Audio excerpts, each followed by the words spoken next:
বর্তমানে সবচেয়ে কঠিন হচ্ছে সন্তান লালন পালন। একটা দেশ পরিচালনা করা এত কঠিন না, একটা সন্তানকে সুন্নাহ শরীয়ত মোতাবেক পরিচালনা করা যত কঠিন, যত কঠিন।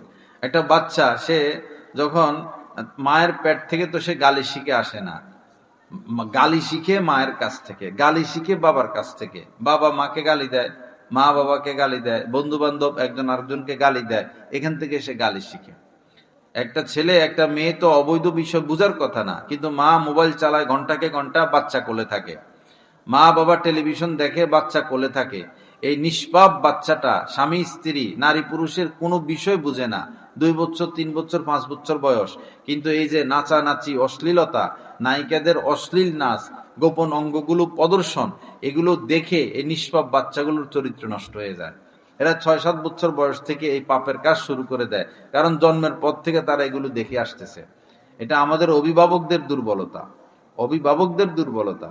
সন্তানের জন্য হাজার হাজার সম্পদ রেখে যাবেন, আর এদিকে সন্তানের চরিত্র শেষ, তো সম্পদ দিয়ে তো সে মদ গাঁজা খাইয়া সম্পদ শেষ করবে।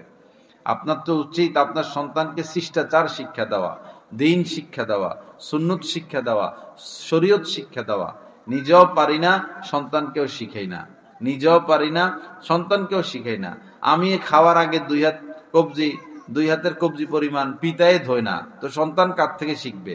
পিতা দস্তরখানা বিছিয়ে খানা খায় না, তো সন্তান কার থেকে শিখবে? পিতা খাওয়ার শুরুতে দোয়াটা পড়ে না, তো সন্তান কার থেকে শিখবে? পিতা খাওয়ার ফাঁকে ফাঁকে আল্লাহর শুকরিয়া আদায় করে না, খাওয়ার পরে দোয়া পড়ে না, তো সন্তান কার থেকে শিখবে? পিতা জুতা পরবে, ডান পা আগে পরবে, তখন না সন্তান শিখবে যে ডান পা আগে দিতে হয়।